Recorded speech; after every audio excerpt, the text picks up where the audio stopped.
Muy buenas tardes, queridos amigos. De nuevo nos reunimos una semana más para seguir aprendiendo, conociendo y descubriendo aspectos muy interesantes de la historia mediante los muchos medios de divulgación que existen. Por lo tanto, sed bienvenidos a Historia Historia.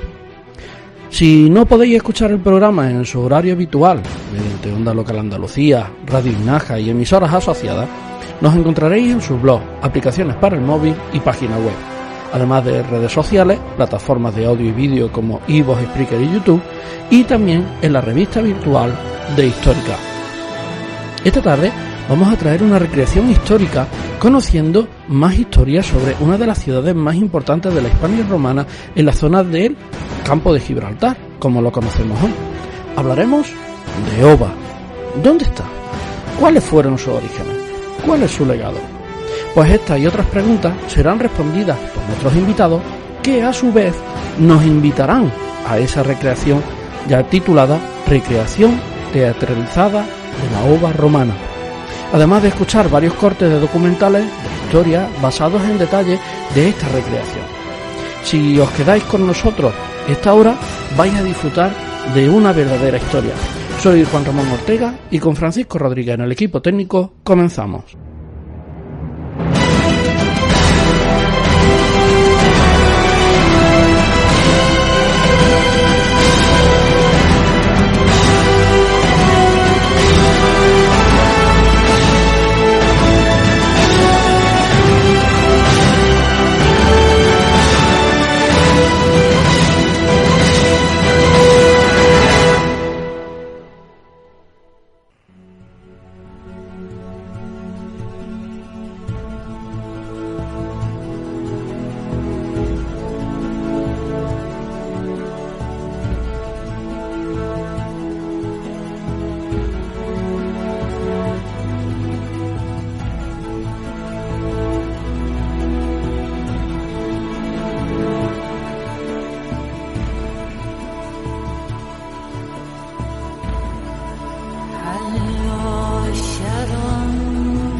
La península ibérica, durante la dominación romana, fue muy fructífera a la hora de edificar ciudades. Unas fueron edificadas sobre las que existían, y eso les permitió adaptar a la urbanización de la época, y otras fueron creadas desde el principio como ciudades romanas. ¿Cuál sería el caso de Oba? Bueno, pues para ello hemos invitado a Lorena Benítez y Eduardo Navarro para que nos descubran esta ciudad y también el trabajo que realizan mediante su asociación, que este año recobran la recreación histórica que todos los años se celebra, con el paréntesis que hemos tenido obligatoriamente por la pandemia y que todos hemos sufrido. Muy buenos días, Lorena, y buenas, Eduardo. Sean bienvenidos a Historia Historia. Buenos días, Juan Ramón. Muchas gracias por la invitación. Buenos días, lo mismo digo. Muchas gracias. Gracias por estar aquí, por acompañarnos, por permitir un ratito de vuestro tiempo, en el cual sabemos que estáis bastante ocupados porque ya se acerca esa recreación histórica, sino también que hace poco habéis tenido, con respecto a la ciudad donde vosotros estáis, en Jimena de la Frontera, unas conferencias que nos podéis contar, porque ya ha pasado, creo, ¿no? Pues sí, pues fueron a principios de mes, el 13 y 14 de mayo, tuvimos 5 conferencias muy interesantes, empezando desde la época prehistórica, después tuvimos una de cabildo abierto en Jimena de la Frontera, muy interesante, por un historiador local. Y luego, pues el sábado por la mañana tuvimos otras 3 conferencias muy interesantes y también de la zona. La primera fue el Anillo de San Zacarías, del arqueólogo del Castillo, muy interesante. Luego la Salina desde la prehistoria en la provincia de Cádiz por Santiago Valiente, súper interesante, que nos da pie también a seguir en ese tema y buscar más cosas de aquí de la zona. Y luego la última conferencia, que fue la de Esther Regueira, queríamos hacer también un pequeño homenaje a nuestro presidente honorífico, que fue José Regueira, que murió recientemente y que queríamos incluirlo en estas jornadas que han sido las primeras sin él. Vaya por Dios. Bueno, y Vosotros sois miembros de la Asociación Tanit de Jimena de la Frontera. ¿Nos podéis recordar un poquito qué labor desarrolla esta asociación?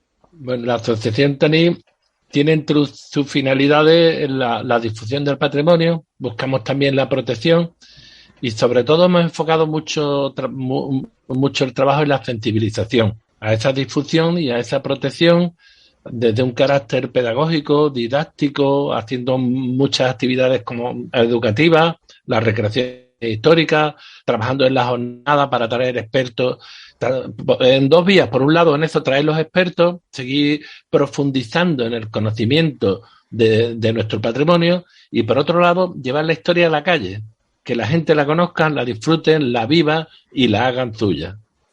Sí, porque tenemos que recordar que tanto Lorena como Eduardo, además de ser miembros de esta asociación, son divulgadores de la historia porque les encanta la historia de su pueblo, el patrimonio que ellos tienen y lo que quieren es divulgarlo y por eso pues están inmersos en todos estos proyectos. Bueno, hemos hablado de la jornada.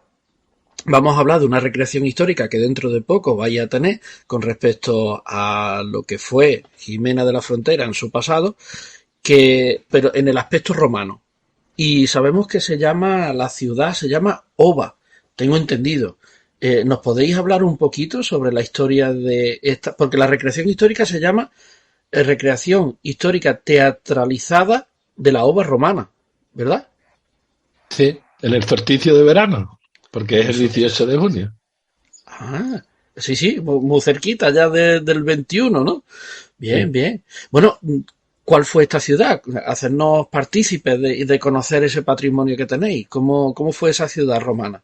Pues se inició desde la prehistoria. El asentamiento de Oba viene desde el inicio de la prehistoria, con varias cuevas, con arte sureño que tenemos en lo que sería el territorio que después fue Oba. Luego, pues, sabemos que hay yacimientos o un asentamiento turdetano, y más tarde fenicio, y luego llegó la Oba romana. Y bueno, en este tema tengo que dar paso a Eduardo, que está súper documentado, porque el director y el escritor de la obra es Eduardo, que hace una labor increíble por hacernos ver la historia de todas, porque en esta ocasión es romana, pero todos los años pues escribe una obra que es la que representamos y la que llevamos a cabo. Así que, Edu, cuenta porque tiene mucha documentación y es muy Sí, interesante como lo cuenta.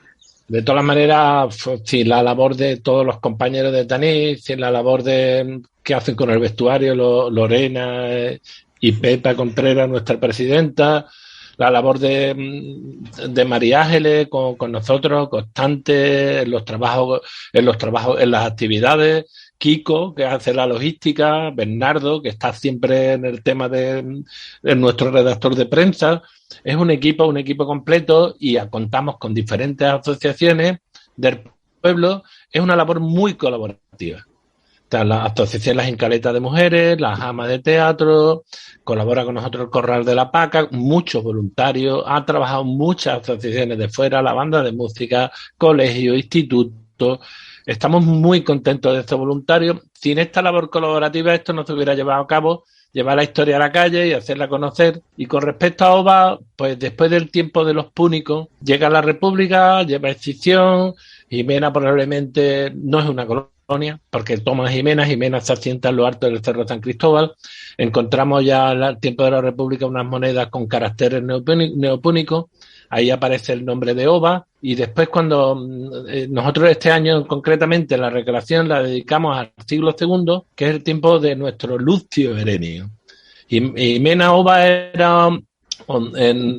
tenemos unas inscripciones que están en la entrada del castillo, que son del siglo XII, de los almohades, y ahí utilizan, como siempre se ha hecho, reciclaje las inscripciones y aparece Lucio Herenio. Entonces, los dos cónsules de este tiempo, sabemos que es el año 151, y los dos Dumvirum, que estaban entonces en ese momento, uno de ellos es el nieto de Lucio Herenio, y el día que se muere, pues hay una inscripción dedicándole su inscripción, como nombra a los dos cónsules de Roma de ese tiempo, sabemos que es el año 151, y Lucio Herenio Rústico le dedica a Lucio Herenio Herediano. Conocemos a través del erudito don Jimenato Vargas Machuca, y he encontrado referencias en la Academia de la Historia, que Lucio Herenio, los Herenios de Gades, de la parte de Gades, Arcos, Gades, Jimena, están relacionados con los Veros, con Ario Vero, de Marcus Anio Verio de Espejo, Córdoba, que era el padre de Faustina la Mayor, la mujer de Antonino Pío, abuela y por tanto abuelo de Faustina la Menor y abuelo también de Marco Aurelio, que eran primos, es decir, familia de emperadores. De ahí se relaciona el periodo de prosperidad, esas excreciones energéticas que encontramos en Jimena, y un periodo de mucha prosperidad, y tenemos un Lucio Herenio que es un personaje notable en ese tiempo. Nos faltan muchas investigaciones, seguir todavía por allí escarbando y hacer por presiones arqueológicas. Nosotros hemos preparado, que ahora vamos a hablar de ella, yo quiero también que Lorena me ayude, una serie de actividades que nos metemos en cosas más menuditas, más sencillitas, que la gente viva un poco los romanos, y también vamos a entrar en la casa de Lucio Herenio, por supuesto. Así, vamos a preparar a la novia que se casa con su nieto, con el Lucio Herenio Réstico, Anastentio Restituto, hermana del otro Dumbiro, y vamos a preparar la boda, pero vamos a hablar de los cultos, vamos a entrar en la casa de Lucio Herenio, y vamos a hacer una actividad divertida, interesante, con muchos toques de humor y con muchos toques de la historia de este pueblo y de esta época en concreto. En aquel tiempo, en Roma, existían varios tipos de ceremonia. La conferreatio, ceremonia religiosa y más propia de los patricios. En ella, los contrayentes compartían el panis ferreus, pan de harina y trigo, delante del sacerdote de Júpiter, padre de dioses y de hombres. La coemptio, ceremonia civil y más usada por el resto de la sociedad. En ella se emulaba la compra o convenio de la novia por parte del novio, en presencia de 5 testigos y de un secretario que levantaba el acta. El usus, un periodo de convivencia en el cual los novios durante un año tenían que convivir. Tras haber recogido el novio y su comitiva a la novia, todos se reúnen en el atrio de la casa o en algún santuario cercano. En el día establecido para la ceremonia, la novia, con sus cabellos recogidos, viste el ropaje propio para la ocasión.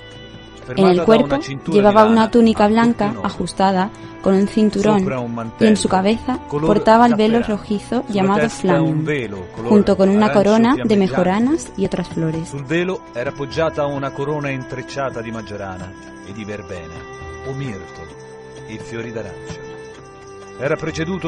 Seguido de esto, el casamiento, que consistía en un compromiso recíproco que los novios asumían con el consenso de sus respectivos padres y delante de numerosos familiares y amigos que intervenían como testigos, se festejaba con un banquete para concluir la ceremonia. Mater Juno, de offerto obovendo bonas, preces precor, sies volens, promitia mi, liberisque meis, tomo familiaque mias, pacta offerto.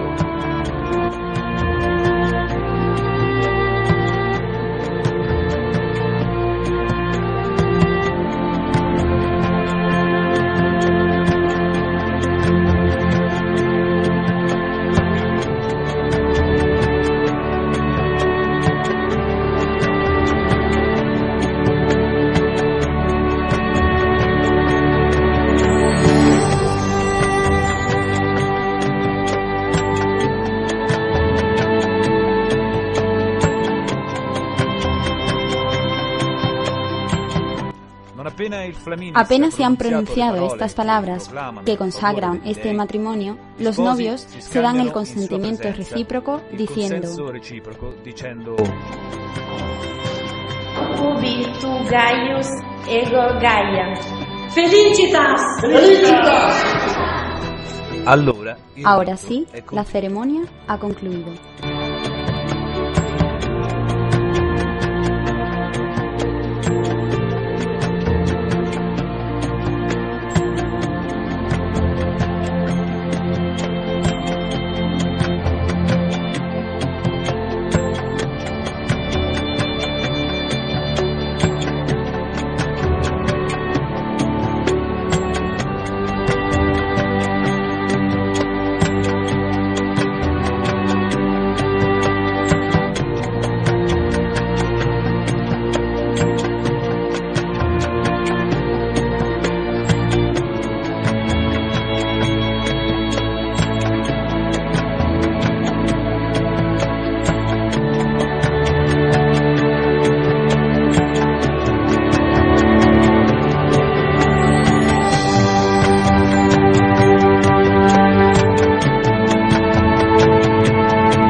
Su alegría continúa con un festín que dura hasta el final del día.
Invitamos a los oyentes a que vayan a esta representación porque no solamente se va a hablar de historia, en la cual vamos a ver como todos los años, pero siempre se adapta a lo que es el público para que podamos divertirnos viendo algo de historia. Todos los que no hayan asistido, la verdad es que no deben de perdérsela, porque los que hemos podido llegar a asistir a otros años, no solamente nos hemos divertido, sino que también hemos aprendido historia de ese pueblo en concreto.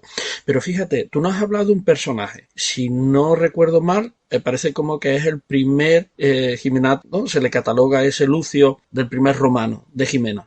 Sí, sería el primero que se tiene constancia de su nombre, porque aunque las monedas son 2 siglos anteriores, de carácter neopúnico, bueno, desde lo que contaba Lorena, todo el contenido de la prehistoria, restos íberos, de restos púnicos, pero constancia de un nombre en concreto, de Lucio Herenio. Y la Res Publica Oventis se adapta al nombre de Ova que viene a la República, lo que nos hace que no sea un municipio flavio, que aparece la dinastía Flavia en este tiempo, Vespasiano establece las leyes que hacen que el que son magistrados en los municipios de la Bética le conceden la ciudadanía romana. Y por tanto, aparte, en este caso estamos hablando que son una de las familias más importantes, tienen lazos familiares con una de las familias más importantes en el momento más álgido del imperio. También se tiene constancia, ¿verdad? Rectificarme si no es así, de que a esas monedas, cuando se le pone el rex, resulta que es porque hay como un consulado dentro del municipio. Por lo tanto, Sí. Jimena tenía que ser un municipio bastante importante dentro de la comarca. Pero las monedas, Lorena, las monedas que te comenta Lorena para que ella los ponga, las monedas, Res Publica Oventis aparecen en las inscripciones. Vale. En las monedas donde aparece Ova de carácter neopúnico, ¿no, Lorena? Sí, aparece como en caracteres fenicios y en caracteres íberos, como una traducción, por lo que se adapta el nombre de Ova, se coge ya anteriormente de otro nombre anterior. Y luego Res Publica Oventis, que ya es los romanos ya en el siglo que está contando Eduardo, cuando ya le dan el título de municipio a Jimena. A Ova, perdón. Ova tendría que ser de unas dimensiones y podríamos compararla con cualquiera de las ciudades que vemos hoy, más enteras. La reutilización del sitio donde ha estado Ova es lo que ha caracterizado que veamos pocos restos, pero no significa que no fuera una ciudad pues como Cartella o como Baelo Claudia. No podemos, todavía no sabemos hasta dónde llegan los límites ni lo que había, pero si contemplamos que había un templo de esas dimensiones en el sitio donde está, pues debería de haber más edificios y muchas más que no conocemos hoy en día y que no están. Con la recreación, pues intentamos recrear algunas cosas, como por ejemplo una vivienda, el santuario, parte de momentos o sitios de la ova romana que vamos a poder ver con el atrezo y demás que intentamos hacer. Siempre la seguridad de un techo donde guarecerse, un lugar en el que aislarse del mundo exterior, de sus amenazas y peligros. Un espacio, en suma, en el que poder encontrarse en paz. Nuestros antepasados aprovecharon los abrigos naturales y las cuevas como refugios, adaptándolos a sus necesidades. Desde estos inicios tan elementales hasta la actualidad, la vivienda humana ha sufrido profundas transformaciones. A medida que la agricultura y la ganadería fueron extendiéndose por nuestro planeta, el hombre fue asentándose en pequeños poblados constituidos por modestas cabañas de materia vegetal. Las chozas circulares dieron paso a casas rectangulares, construidas con zócalos de piedra, muros de tapial y techumbres vegetales. Estos poblados fueron creciendo progresivamente en tamaño y complejidad. Algunos siglos después, el Mediterráneo sería testigo de la imparable ascensión de Roma, y con su dominio se impusieron nuevas formas de residencia. Proliferaron a lo largo de todas sus orillas grandes ciudades, famosas por la monumentalidad de sus construcciones. Pero a pesar de la magnificencia de estos edificios, la trama urbana se construía a base de unidades arquitectónicas más modestas, como son las viviendas. Observando las viviendas actuales, podemos comprender mejor la arquitectura doméstica del mundo romano.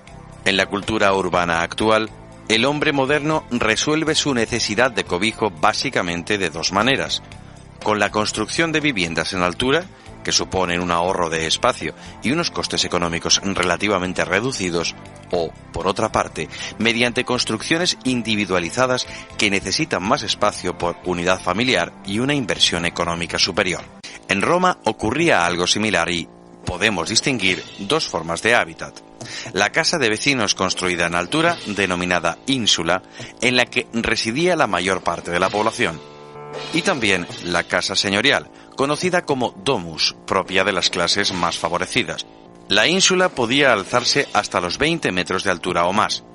En sus fachadas se abrían numerosas ventanas y balcones que permitían la iluminación y la ventilación del edificio. El inmueble se distribuía en 4 o 5 plantas. Cada planta se dividía a su vez en apartamentos y, para poder hacer frente al pago del alquiler, eran compartidos por varias familias o inquilinos. Estos edificios se construían con madera, ladrillo y tapial, por lo que, debido a su altura, a su peso y a los materiales empleados, los derrumbamientos e incendios eran muy frecuentes. Estas viviendas carecían de agua corriente y servicios sanitarios. El agua se recogía diariamente en la fuente más próxima y se almacenaba en tinajas dentro de cada apartamento. Las heces y orinas se vertían en pozos negros situados en las proximidades del edificio o en la planta baja, o, cuando no, eran arrojados a través de las ventanas. Frente a este mundo de hacinamiento e incomodidades, la domus representaba el ideal residencial de la nobleza. Su dueño invertía ingentes sumas de dinero en su construcción y en suntuosas decoraciones que le permitían mostrar al visitante su ilustre condición social. Estas residencias articulaban su espacio de la siguiente manera. Franqueada la entrada, un corredor denominado vestibulum daba acceso a una amplia estancia central, conocida con el nombre de atrium, desde la cual se articulaban y distribuían los aposentos de la zona anterior de la casa. A través del atrium se accedía a las distintas habitaciones del edificio, a los cubiculi, que eran los dormitorios, al triclinium o comedor, y al despacho privado del dueño de la casa, que se llamaba tablinum. La casa disponía asimismo de cocina y letrinas. Otras estancias hacían las veces de salón, conocidas como oecus.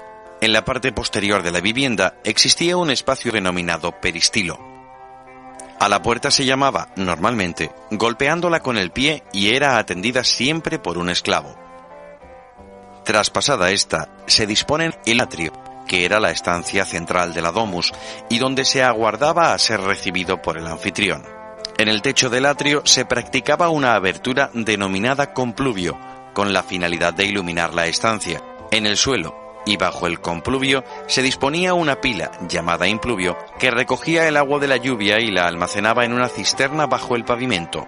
Los dormitorios eran normalmente individuales y de carácter privado. El comedor familiar acogía fiestas y reuniones. El despacho del dueño de la casa se situaba frente a la entrada, y desde aquí administraba sus negocios. La cocina servía de almacén de alimentos y disponía de uno o varios fogones de obra. Las letrinas, aunque de reducidas dimensiones, constituían una garantía sanitaria y representaban todo un lujo. El peristilo era un espacio abierto y ajardinado rodeado por un pórtico.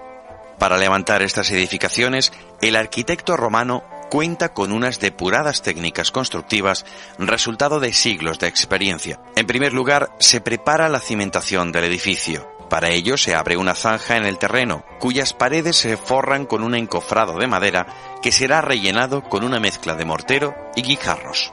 Sobre la cimentación, una vez fraguada, se proyectan los paramentos del edificio. Los muros son realizados según procedimientos muy variados. Pueden estar constituidos exclusivamente por sillares. Estos mismos sillares pueden disponerse alternativamente formando una estructura en damero, cuyos espacios huecos son rellenados con ripios.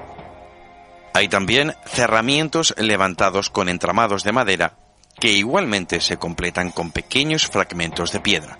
Con el opus incertum se obtiene un paramento formado por mampuestos unidos con mortero. El opus reticulatum es el resultado de disponer la piedra formando un ángulo de 45 grados con respecto al eje vertical. La disposición en hiladas de piedras cuadrangulares era una técnica conocida como opus vitatum. Aparte de la piedra, se empleaba igualmente el ladrillo, formando entonces una fábrica de opus testaceum. Otra alternativa es el uso del opus africanum. Se sitúan a intervalos regulares bloques de sillares formando la estructura portante del edificio. Los espacios entre sillares se completan con bloques de piedra sin trabajar. Estos paramentos resultaban muy toscos para el gusto romano y sobre ellos se aplicaban 3 capas de enlucido. El suelo de las distintas estancias de la domus se prepara con una capa compactada de mortero. Esta superficie puede emplearse como pavimento o también pueden colocarse sobre ella enlosados de caliza, mármol o mosaicos. Por último, las viviendas se rematan en cubierta con armaduras de madera que combinan vigas maestras con travesaños menores. Sobre estas estructuras se disponen las tegulae y los ímbrices. La tégula es una pieza cerámica plana con bordes laterales elevados. El ímbrex es una teja cerámica semicircular. Las tegulae se sitúan inclinadas, solapándose unas sobre otras y en hiladas paralelas según el sentido de la pendiente. Sobre las uniones laterales, los ímbrices cubren las juntas.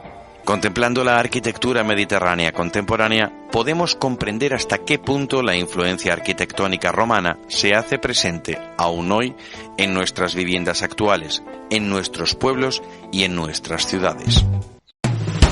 Onda local de Andalucía. Oba, ¿qué está? ¿Justamente donde está el castillo? ¿En la zona esa? ¿O está fuera de lo que es ahora mismo el núcleo de Jimena de la Frontera? Los límites de Oba no los conocemos realmente. ¿Por qué? Porque ha habido una ocupación constante. Entonces sabemos que arriba, donde está hoy en día el conjunto histórico, donde está el castillo árabe contemporáneo, porque tenemos de todas las épocas en lo que es el conjunto, pues sabemos que había un templo y que posiblemente pues estuviese el foro de la ciudad y más instalaciones.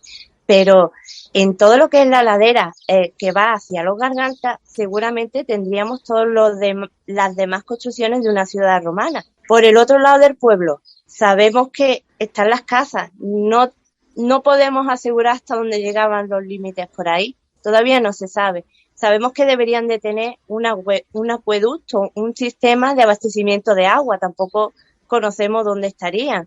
Sabemos que hay villaes pegando al río que vivían de forma, digamos que venían a Oba como punto neurálgico de la ciudad, pero luego dependían de estas villaes que estaban en pie de los ríos que hacían, pues tenían alfares o productos agrícolas que llevaban después a Oba para el comercio con otras ciudades, y el esplendor lo tenemos constatado por las lápidas y por los monumentos o los restos que se han encontrado. Pero todo lo que son los límites de Oba y hasta dónde podría llegar todavía queda mucho por investigar. Y esperemos que los arqueólogos pues sigan pronto en próximas campañas allí. Excavando. Referente a lo que decías antes, tenemos como municipio, red pública o vencio municipio, hay autores que están afirmando que antes de que Plinio el Viejo, en el tiempo de Vespasiano, de los Flavios, y hablábamos municipios Flavios que incluso podían ser anteriores. Estamos hablando de la época de Augusto, pero aún así supongamos que es a partir de esa época, tal como escribe, como lo escribe Plinio el Viejo, de ahí sale del tema este de los... Entonces tendríamos, en ese caso, en cualquier caso, tendríamos un municipio de Jimena con 2 magistrados o 2 de un virus. En ese año 152, cuando le conceden esa inscripción honoraria a la muerte de Lucio Herenio, los 2 de un virus eran magistrados, uno de ellos era su nieto, que es el que le hace esa concesión, era Lucio Herenio Rústico, a Lucio Herenio, su abuelo Lucio Herenio Heredano. Había 2 lictores también que acompañaban a los dusviris, habían 2 ediles, habían 2 cuestores y habían 6 sacerdotes. En eso no hemos entrado, porque hemos entrado en el culto doméstico. Ya habrá tiempo de hacer recreaciones y habrá tocar otros temas diferentes. Si entramos en los ediles, es muy importante el trabajo de los ediles, porque hablamos de un mercado. El edil, una de las cosas que hace, por ejemplo, es el control de los pesos del mercado, de las medidas, de los productos. Lo que es nuestra sociedad, nuestra civilización, somos muy romanos en cuanto a las leyes, en cuanto a la forma de ser. Entonces, por ejemplo, cuando hablamos el tema, los romanos, nosotros somos muy religiosos, los romanos más, pero hay una herencia que cuando lo que transmitimos a las personas, cuando les llegue ese conocimiento de Roma, al fin y al cabo, nos estamos transportando a ser mujeres romanas y hombres romanos, que no hay tanta diferencia. Hombre, la cultura, una sociedad, queramos o no queramos, más misógina, pero al fin y al cabo, hombres y mujeres. Con las mismas cuestiones que podemos tener hoy en día, con las mismas inquietudes a la hora de vivir. Por supuesto, estamos hablando de una época de prosperidad que si hace una reflexión profunda, te ves que posiblemente se vivía mejor que hasta hace 50, 60, 70 años en Jimena de la Frontera o cualquier pueblo de Andalucía, que durante la Edad Media, durante la época moderna, no han tenido también no ha sido desde luego una época de prosperidad siempre, no solamente ahora. Entonces, dentro de la recreación histórica, uno de los papeles importantes, como tú nos estás diciendo, son los de los ediles. Si nosotros vamos el 18 y nos presentamos en Jimena para poder ver la recreación teatralizada, ¿qué nos podría decir que nos debemos de fijar en esa recreación? Para nosotros entender el tema histórico y también divertirnos dentro de lo que es ese teatro que vosotros vais a representar. Bueno, Lucio Herenio. El personaje principal es Lucio Herenio. Después, para mí es muy importante todo el trabajo que están haciendo Lorena, Pepa, con todas las mujeres, María José con el grupo de teatro, la vistosidad. Vamos a poner muchas flores, la vistosidad que van a ver. Después también las notas de humor que van acompañados con todas esas historias. Bueno, Lucio Herenio, si hiciera un poquito de adularlo, porque es el mandamás de aquel tiempo, yo diría que sale muy guapo en el cartel que tenemos, que sale Lucio Herenio. Ah, vale. Entonces, el cartel de la recreación ya sabemos que es el protagonista de ella, ¿verdad? Bien. Sí. La última vez representaste un entierro romano, en el cual pudimos ver cómo en ese momento hacía. ¿También vais a representar ciertas características de ese momento de la vida romana dentro de esta recreación? Sí, hay una parte que va a ser el mercado, que se va a contar pues las situaciones que se vivían. Luego la boda, ¿no? O la preboda sería la preparación de una novia romana. Bueno, y luego, Edu, las otras 2 partes. Yo me gustaría destacar, bueno, la vida cotidiana en un mercado, el nundinae, que son cada 8 días, pero no un 10 de 9 porque los romanos cuentan de forma inclusiva, si no Dios no lo entierran el tercer día a Jesucristo y muere el viernes y el domingo cuando resucita, porque ellos cuentan de manera inclusiva. Entonces son 8 días. Es curioso porque siempre hablan de los baños y tal los romanos, porque Séneca lo expresa rotundamente claro, incluso lo hablamos en la recreación, cuando los romanos en el mercado nundinae, este era el día que aprovechaba para bañarse completamente. Cada 9 días, cada 8. Y además empezaban a lavarse por el dedo índice, porque era una costumbre de aquel tiempo. Entonces, las comidas.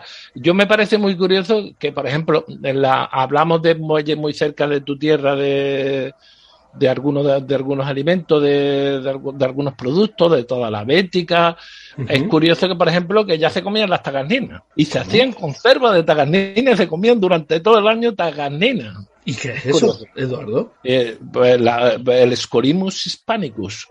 Yo creía que era algo que venía de la Edad Media, pero no. Están los textos, aparecen los textos y las tagarninas se comían en ese tiempo. Por ejemplo, es muy curioso. El pescado era muy importante para los romanos, aunque claro, las clases más pudientes eran las que comían pescado, pero verdura, algunas frutas, algún tipo de verdura, esto estaba al alcance de todo. Por ejemplo, el huerto de un plebeyo, a lo mejor los esclavos no tanto, pero el huerto de un plebeyo, pero sí en la casa de Lucio Herenio, por ejemplo, los esclavos vivirían mejor que incluso algunos plebeyos de Roma, ¿vale?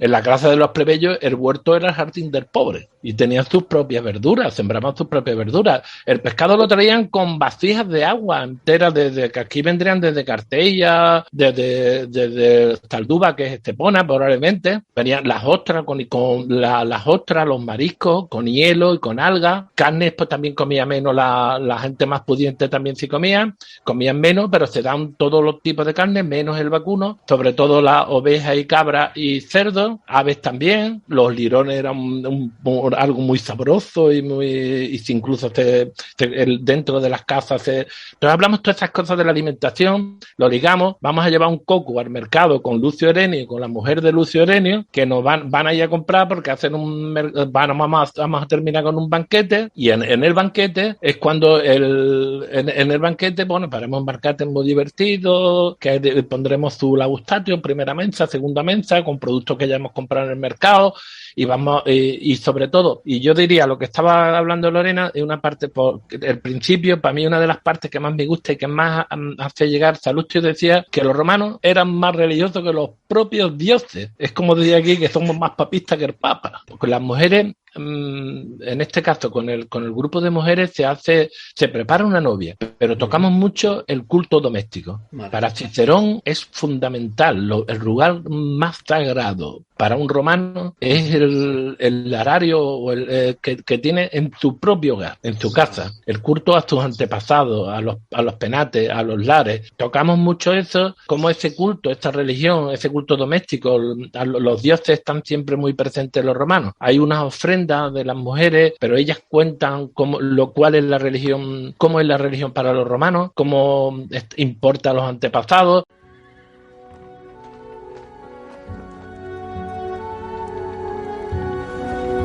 Antepasados, os pido que me orientéis. Madre bendita, transmíteme el deseo de los dioses para mi futuro. Padre bendito, vela por mi mujer y mi hijo con espada presta. Diles que mi único anhelo es volver a abrazarles. Antepasados, yo os honro. Intentaré vivir con la dignidad que me habéis inculcado.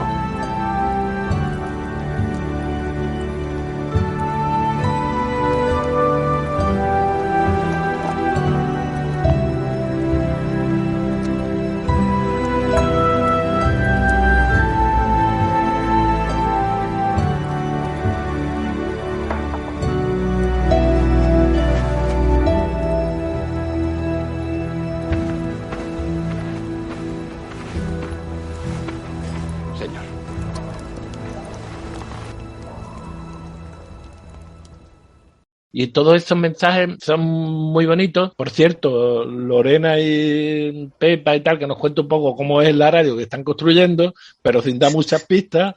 Eso iba a decir, porque Lorena, tú te encargas de lo que es la vestimenta, ¿no? De toda la recreación. Somos muchas las que estamos colaborando en eso, porque hay mucha costura, de fotos para saber telas o estilos de traje, o ahí pasamos mucho tiempo también en las tiendas viendo tejidos, intentando todo recrear, ¿no? De lo más parecido posible, con una argumentación histórica, de que coste los trajes de las mismas partes, de la misma que se usaban en época romana, ¿no? O el lararium que tenemos que construir, que lo tenemos que hacer, porque no hay forma de buscarlo por otro lado. Tenemos que inventárnoslo y hacerlo, y buscar cartón, y entre Kiko, Pepi, yo, pues eso, y luego pues todo lo que es reutilizar materiales ya que teníamos de otros años, siempre con la colaboración del ayuntamiento que nos apoya y que nos subvenciona para que podamos seguir esta actividad año tras año, ¿no? Y que, por ejemplo, esta época romana, pues usamos lo que ya teníamos del año pasado y lo vamos a reutilizar y agrandar, ¿no? Todo lo que son los cascos de los soldados, muchas cosas ya podemos, y cosas nuevas. Y como dice Eduardo, vistosos, colores, porque la recreación vuelve al castillo. Vamos a hacerlo sobre la misma ova. Vamos a pisar los cimientos y los romanos vuelven a vestir de colores y el sitio donde un día estuvo verdaderamente, ¿no? Donde estuvo ova. Vamos a transportar a la ova del siglo II de espléndida, veniros, que vaya a ver flores, bonitos trajes, notas de humor. Quería recordar que, aunque estamos hablando de que va a ser una representación teatralizada de una recreación histórica y que se le va a dar su toque de humor y se le va a dar, pues, que sea un poco divertida, eso no quita que todo esté basado en una rigurosidad histórica para que todo el mundo aprenda, no solamente como si fuera un ensayo que tuviéramos que aprendernos, ¿no? Sino que también podemos divertirnos, pero aprendiendo historia, siendo lo más rigurosos posible. Porque yo sé de primera mano con vosotros cuando he estado hablando de que vosotros os basáis en ese rigor histórico para poder disfrutar de la historia y poder enseñarla, porque lo que queréis es divulgarla. Es así, ¿verdad? Pues sí, llevamos desarrollando unos proyectos educativos que los colegios pues por clase nos van demandando, o por que vayan dando ese temario, o por subir todos los años al castillo a contarle un poco en general. Y la verdad que muy contento de eso. Hay proyectos de arte sureño, de época romana, de los lagares, árabes, interpretativos de guía de patrimonio del castillo, y un poco también adaptarnos a la demanda de lo que ellos nos pidan también, y nos adaptamos. Si están dando cierto tema, pues eso es lo que le explicamos, pero siempre de aquí, del pueblo, para que se aprenda primero o lo comparemos. No tenemos que aprendernos la historia de Roma, ¿no? Vamos a estudiarnos la historia de Roma y cómo era la historia de Ova romana, ¿no? De cómo estaba aquí. Se sorprende, muchos niños se sorprenden, ¿no? Sí, pero es que aquí también, el mismo templo, sí, aquí igual, aquí estaba. Qué bien. Es muy gratificante. Aparte las mini jornadas, que también las estamos desarrollando cada 2 años, en lo que es un día que se hacen distintos talleres, y los niños pues van rotando por distintos talleres, y en el mismo día pues hacen 5 talleres. En octubre participamos en las Jornadas Europeas de Patrimonio, y también pues tuvimos un día en los que desarrollamos una visita guiada al castillo y luego una serie de talleres complementando, y era también de época romana, porque este año todo lo va enfocado hacia la ova romana. Qué bien. Y bueno, y otra de las actividades muy interesantes que hemos desarrollado ha sido la gincana patrimonial, también en el pueblo, con niños y adultos. Los padres iban con sus niños y van pues por distintas partes del pueblo, pues haciendo una gincana en los diferentes monumentos. La verdad que muy entretenido y muy divertido. Y lo que se aprende de esa forma. Entonces, exactamente. ¿Recordamos entonces el día y la hora en el que nos vamos a desplazar a Jimena para poder ver esa recreación? El 18 de junio a las 7 de la tarde. Ha quedado una de las actividades que vamos a hacer, porque hemos hablado de la preparación de la novia, del banquete, del culto doméstico, del mercado, pero no hemos hablado que hay también una recreación que vamos a hablar de las calzadas romanas, y vamos a situar a Ova, que ahí está, que está muy interesante.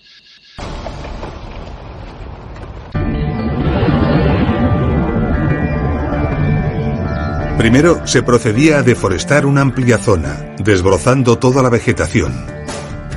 Después, en la franja donde se había proyectado la vía, se retiraba la tierra vegetal hasta encontrar una base sólida.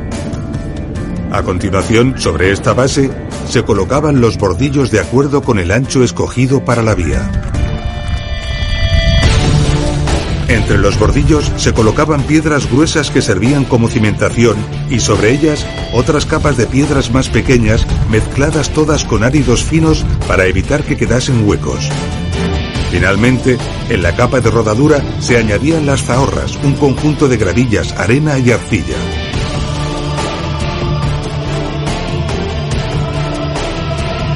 Los carros basculantes avanzaban sobre las diferentes capas ya compactadas para depositar los materiales de la siguiente.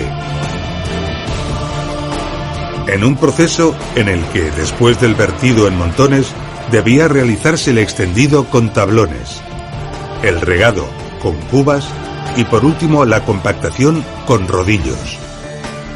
Un proceso continuo hasta acabar de conformar la última capa, la capa de rodadura, que estaba compuesta de los materiales mejor escogidos y de mayor calidad. Sobre ella circulaban los vehículos y los animales de tiro. La geometría final de la calzada ofrecía ligeras pendientes laterales que permitían desaguar el agua de lluvia hacia el exterior para ser conducida lejos de la calzada. Y un dato relevante descubierto hace poco. A ambos lados de la calzada, y a una distancia de unos 20 metros de esta, se establecían las cunetas de balizamiento que impedían el acceso sin control de los vehículos desde fuera de la vía. Estas cunetas, cuya existencia se ha descubierto recientemente, también aumentaban la visibilidad del espacio periférico, evitaban sorpresas con la fauna salvaje y dificultaban el acecho de eventuales asaltantes.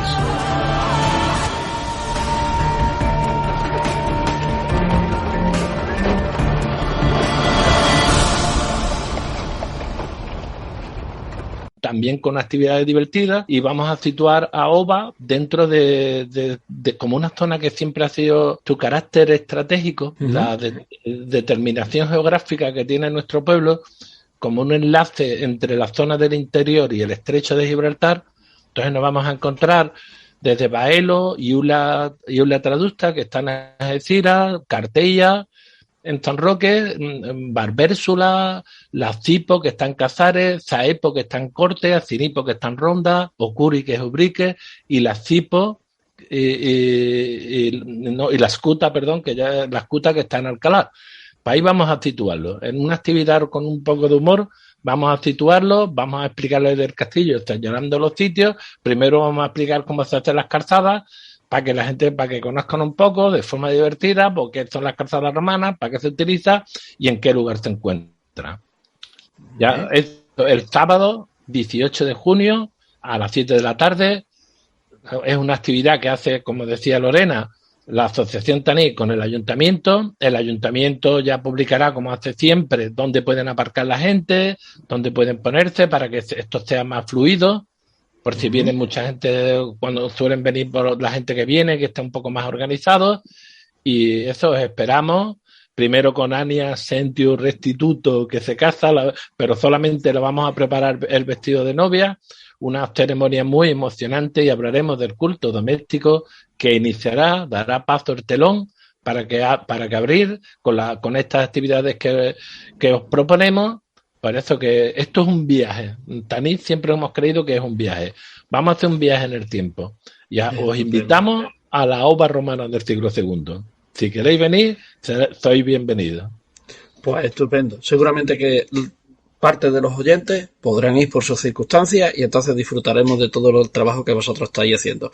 Muchísimas gracias, chicos, por estar aquí un ratito con nosotros. Podéis explicarnos no solamente el trabajo que desarrolláis al cabo del año para que otras personas puedan disfrutar de lo que tanto os gusta a vosotros, que es la historia, en este caso concreto, que es en el sitio de Jimena de la Frontera, recordando su pasado, también explicándonos muchos aspectos de la vida romana, no solamente cotidiana, sino también de parte del imperio, porque las calzadas que vais vosotros a explicar formaban parte del imperio, por lo tanto es algo que nosotros vamos a aprender de esa forma. Muchísimas gracias y esperamos escucharos dentro de poco con otro tema que vosotros desarrolléis. Gracias. Muchas gracias, y aquí te esperamos. Y a todo el que quiera venir, muchas gracias. Eso, te esperamos aquí, Juan Ramón. Sin duda, no te preocupes que nosotros iremos si Dios quiere.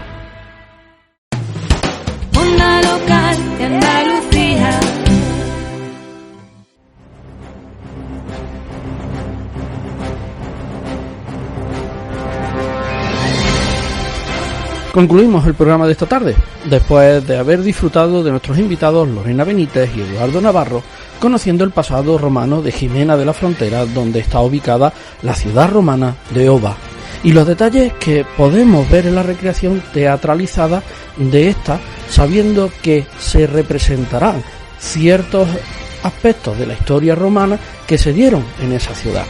Se desarrollará el 18 de junio en esta localidad gaditana. La semana que viene disfrutaremos de otro programa de historia. Por lo tanto, disfrutad de ella y sed felices.